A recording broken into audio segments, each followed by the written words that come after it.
I think you kind of need that curious mind. That's something I always embrace myself, and I like in others as well.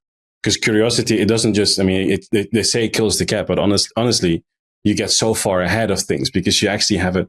If you're genuinely curious, you're going to solve a lot of the problems, or at least start to understand them.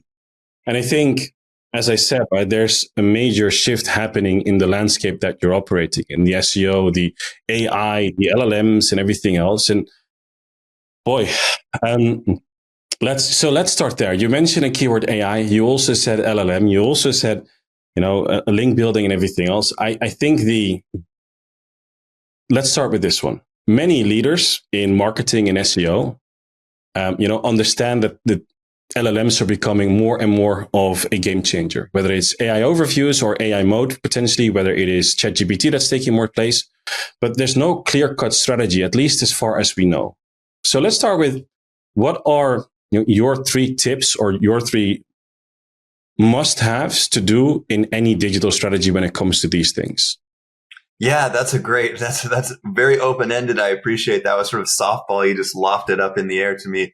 And I'll see if I can knock it out of the fence.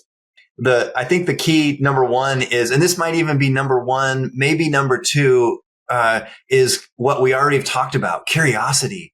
There's just so much changing. To your point, we're in the middle of, or maybe at the beginning of, a paradigm shift. It's not like we can look back over the past year and say, okay, clearly we've hit this new plateau. Everything is sort of locked in, or at least stable, and we can figure out where we go from here. That's not the case at all. It's changing so quickly. What was it last week? Etsy announced AI or agentic e-commerce now, that where I can be in a chat conversation with an AI model and complete a transaction on Etsy without ever visiting the site. That is crazy. And imagine just fast forwarding probably between now and the end of the year, where who's going to be next? Probably the large percentage of smaller business websites will be able to be turned on to agentic e-commerce through integrations, because they're already on Shopify, WooCommerce, some other e-commerce platform built into WordPress, Wix, Squarespace, all of these sites where just instantaneously small businesses of all sizes and shapes are going to be able to offer their products and services online without someone ever visiting their website. Plus, all the major portals are going to be doing the same. It's going to be this crazy scramble that we're not even really seeing yet. And that's just the most recent shift. And so we can't look back and say, okay, now I am clear what I need to do as a business of any size. In fact, many of the early investments we've heard have not produced quality results, sustainable results, anything that's still able to, or that's able to be released to the market right now. So this constant shift, I think the key is. Sorry to interrupt you, but I just want to jump into this. You said something about the early investments that we did.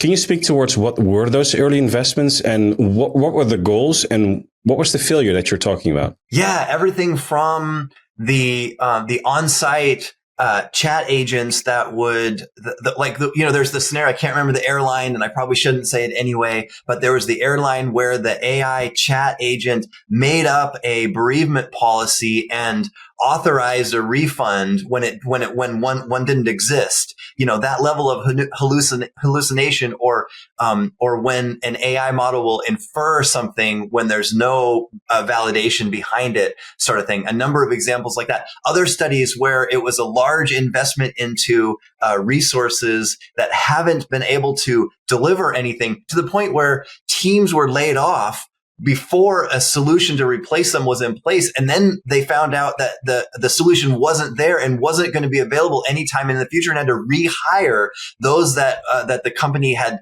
laid off. Those are kind of extreme examples and relatively few and far between, but it's already happening. And so just this constant state of shift so far the dust has not settled whatsoever, sort of thing. So curiosity, I think that's the biggest thing. Be curious. To your question, the top 3 things: be curious about what's happening in the market, tune into it, spend some significant amount of time seeing how it could affect a particular line of business or company, or job or role sort of thing, but not investing all of our time in it. We still need to focus on business as usual. Something that a lot of companies, larger companies, have had to do is make a shift in the market. Maybe it's because they're the 700-pound gorilla and they just got comfortable in the space and they took their eye off of competition. And before they knew it, they have some newer, nimbler company really nipping into their market share and maybe taking big swaths of their market share. And they have to scramble. They can't stop everything that they're doing. They have to have the business as usual track while they also have let's stop the hemorrhaging. We have to triage the situation. We have to figure out where we can improve and adjust and not react, but respond. And that's what just about every business of any size, really my recommendation, my counsel is look at that. Stay business as usual, of course, but also be curious, see what's changing for you in your space and, in your niche, down to the individual contributor level, as well as the manager, the middle manager, the C-suite, et cetera, et cetera. We all need to be keeping our eye on this shift while we continue to offer the products and services that have gotten us to where we are today. That certainly is true for Citation Labs. We're seeing link building be as effective, not to shift into pitch mode here, but we're seeing link building, it's being as effective or maybe even more effective. And I kind of have an idea why than it has been in the past. And so we have to be business as usual while we find out ways that we can better service our clients in the market that exists now, as well as prepare for and begin to adapt to and respond to the market as it shifts. Sort of thing. So curiosity, number one, and probably number two. And then number three is, I think, the business as usual aspect of it. We still need to be spending the majority of our time focused on providing the value that have gotten our clients to us in the first place. So let's keep our eye on that while we figure out where we go next.